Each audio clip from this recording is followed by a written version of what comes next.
Smart homes అదుర్స్ reality రంగంలో సరికొత్త విప్లవం హోమ్ ఆటోమేషన్ గురించి పూర్తి వివరాలకు చదవండి రేపటి సాక్షి దినపత్రిక. చిరుద్యోగులపై కూటమి సర్కార్ కక్ష కట్టింది. మద్యాన్ని ప్రైవేటు పరం చేస్తుండటంతో ప్రభుత్వ మద్య షాపుల్లో పనిచేస్తున్న ఉద్యోగుల భవిష్యత్ ప్రశ్నార్థకంగా మారింది.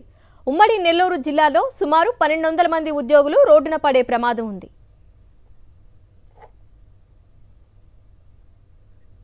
నెల్లూరు నుంచి మా ప్రతినిధి వెంకట్ నారాయణ మరింత సమాచారాన్ని అందిస్తారు.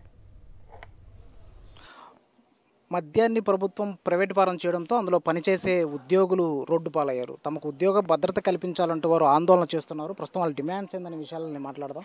మొత్తం మార్నింగ్ నుంచి కూడా డిపో దగ్గర ఆందోళన చేస్తున్నారు. మీ డిమాండ్స్ ఏంటి? ముందుగా తెలియజేయడం ఏంటంటే గౌరవనీయ సీఎం గారికి మరియు డిప్యూటీ సీఎం గారికి తెలియజేయడం, రాష్ట్ర వ్యాప్తంగా ఏకాంతంగా తెలియజేయడం ఏంటంటే గత 5 సంవత్సరాలుగా మేము ఈ ప్రభుత్వ మద్యం దుకాణాలలో విధులు నిర్వహిస్తున్నాము. రీసెంట్గా వచ్చిన ప్రైవేటీకరణ పాలసీ ద్వారా మేము రాష్ట్ర వ్యాప్తంగా 12,000 మంది కుటుంబాలు, జిల్లా వ్యాప్తంగా 1000 మంది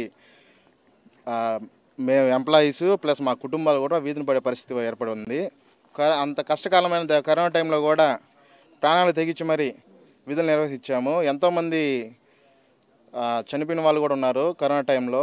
దాన్ని పరిగణలోకి తీసుకొని మేము ఇంత కష్టపడి ఇంత రాష్ట్ర ఆదాయానికి ఇంత త్వరపడిన మమ్మల్ని సడన్గా మమ్మల్ని విధులు పని చేయడం అనేది కరెక్ట్ కాదు. మాకంటూ ఒక జీవనోపాధి ఏదైనా ఆల్టర్నేటివ్గా చూపించాలని మేము ప్రభుత్వానికి వ్యతిరేకత ఏ విధంగా వ్యతిరేకత కాదు. మాకంటూ ఆల్టర్నేటివ్ ఏదైనా జీవనోపాధి కల్పించాలని మేము కోరుచు ఈ నిరసనలు వ్యక్తం చేస్తున్నాం. మీరేం చెప్తారు? ఉదయం నుంచి నిరసనలు చేస్తున్నారు, నువ్వేం చెప్తారు? అదే సార్, విషయం ఏమిటంటే గౌరవనీయులైన ముఖ్యమంత్రి చంద్రబాబు నాయుడికి తెలియజేయడం ఏమనగా కొత్త ప్రభుత్వం వచ్చిన తర్వాత ఏదైనా మాకు ఉపయోగపడుతుందని చెప్పి మేమందరం కూడా ఓటేయడం జరిగింది కొత్త ప్రభుత్వానికి. ఈ ఓటు వేయడం ద్వారా మా యొక్క జీవితాలు బాగుపడతాయని అనుకున్నాము. కానీ ఈ కూటమి ప్రభుత్వం వచ్చిన తర్వాత తెలియజేయడం ఏంటంటే ఈ యొక్క 15,000 మంది కుటుంబాలు రోడ్డున పడే స్థితి ఏర్పడింది. మాకు అర్థమవుతుంది. అందువల్ల మేమేంటంటే స్టేట్ వైడ్గా కూడా నిరసన కార్యక్రమం తెలియజేస్తున్నాము. మేమేంటంటే గవర్నమెంట్కి వ్యతిరేకం కాదు.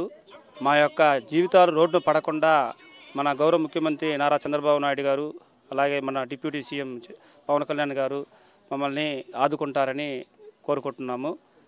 ఈ కరోనా టైంలో కూడా మేము రాష్ట్ర ఆర్థిక పరిస్థితిని దృష్టిలో ఉంచుకొని మేము అందరం కూడా డ్యూటీలు చేయడం జరిగింది. ఈ యొక్క డిపార్ట్మెంట్లో అందరూ కూడా ఎడ్యుకేషనే, అందరూ డిగ్రీలు, ఎంసీఏలు, ఎంబీఏలు చదివిన వాళ్ళు ఉన్నారు.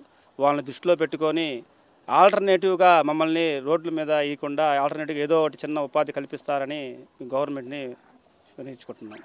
మీరు చెప్పిన ఫైనల్గా ఒకవేళ ప్రభుత్వం మీ విషయంలో స్పందించకపోతే మీ భవిష్యత్ కార్యాచరణ ఏంటి?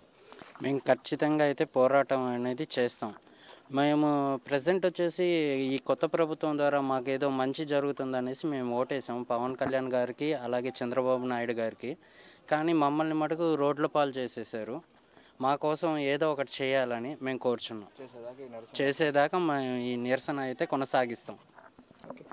సో మొత్తంగా ప్రభుత్వ మద్యం దుకాణాల్లో పనిచేసే సేల్స్ మ్యాన్స్ కావచ్చు, అలాగే సూపర్వైజర్లు కావచ్చు, ప్రభుత్వానికి వ్యతిరేకంగా పెద్ద ఎత్తున ఆందోళన చేస్తున్నారు. తమకు ఉద్యోగ భద్రత కల్పించాలంటూ డిమాండ్ చేస్తున్నటువంటి పరిస్థితి కనిపిస్తుంది. కెమెరామెన్ భద్రత వెంకటనారాయణ, సాక్షి టీవీ, నెల్లూరు నుంచి.